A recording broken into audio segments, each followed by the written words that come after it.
watch Mr. Heavyweight Boxing today. Hey, what's up, man? This is Chris, the Nightmare Ariola, and you're watching Mission Boxing. It's your boy Big Baby Miller here. Listen, we knocking on all bums. First it's gonna be Dylan White, if it's gonna be Joseph Parker, but you know who got the story right? Mr. Boxing Today. You check him out. He got all the latest news on the heavyweight division. And if you don't know me, you soon will, because I'm kicking everybody ass. Heavyweight boxing fans, what's the deal? Now, I hate to be the person to say I told you so, but damn it, I told you so. Look, man, I said that this Kamil Sokolowski guy is going to be tough for Lucas Browne, and he better not sleep on him, all right? I said this, man. Now, why did I say this? Why did you say that, Mr. Boxing Today? Because I've seen Sokolowski, minus his record. I know you go on BoxRec, you pull up that record, you say, journeyman, a whole bunch of losses, couple draw. He's going to get killed. No, you have to actually go watch the guy fight, man. Like the Cash Ali fight, the Gary Cornish fight.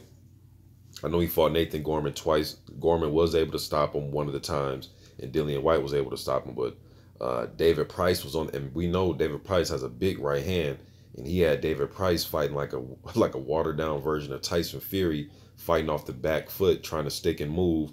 And also Khan Sheehan, who's a undefeated prospect, had to go the distance with him as well. All right.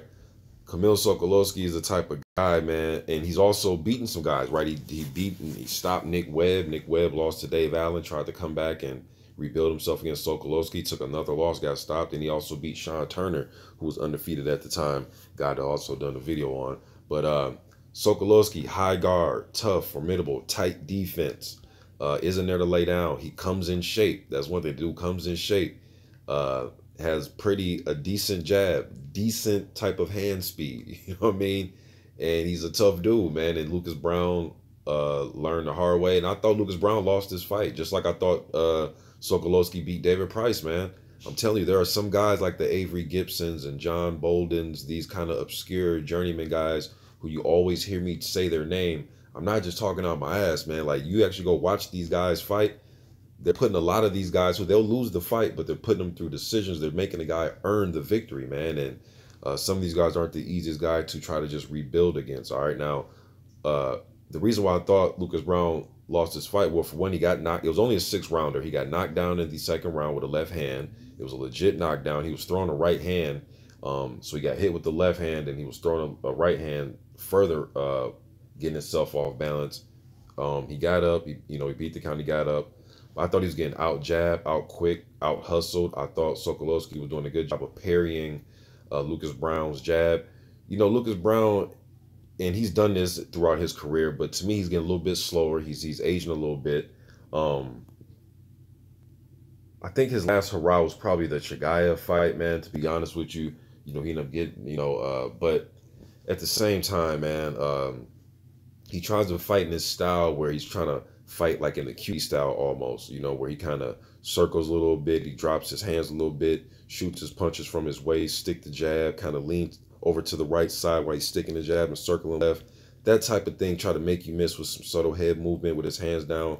I just don't think his reflexes matches that style right now. And I know you can have good timing, and it can compensate for that, for you not being the quickest, but at the same time, though, man, like that's just not work, especially when you're in there with a guy who has a tight D, high guard, that's pretty much catching all that, and then he's firing back with double jabs. Lucas Browne's trying to move around, pop the jab one at a time. Sokolowski's doubling up on his jab, landing some right hands, sweeping left hooks. I thought he outworked Lucas Browne, man, at least 4 rounds to 2 plus the knockdown. I thought it was an easy fight to score, but they gave it to Lucas Browne. He went in there and had to earn it. So, again, I will say it again. If you're putting your up-and-coming prospect, or maybe you're a guy that's fringe contender level, you're trying to rebuild, or maybe you're contender level, you fell off, you're trying to rebuild, you get in there with Kamil Sokolowski, man. Bring your lunch pail and your hard hat, man, because it's going to be, he's going to give you your money's worth, all right? But yeah, once again, I think Sokolowski won this fight. I'll put it right in there with what I thought about the David Price fight, man. So I will leave a link to this fight in the comment section. You guys can click it, watch it, come to your own surmise about it. But what do you guys think Lucas Browne should do next? He's picked up a couple of victories. I know he beat Julius Long in a rematch, and there was another journeyman guy he beat. And then he just won this fight against Sokolowski. I'm thinking maybe he tries to get in a situation, try to get a Joseph Parker fight, that Australian-New Zealand rivalry. We know that those guys that went back and forth. Those guys went back and forth with each other. When Lucas Browne had that WBA regular title, he was kind of playing, hard to get in the ring with Joseph Parker when Parker was calling him out.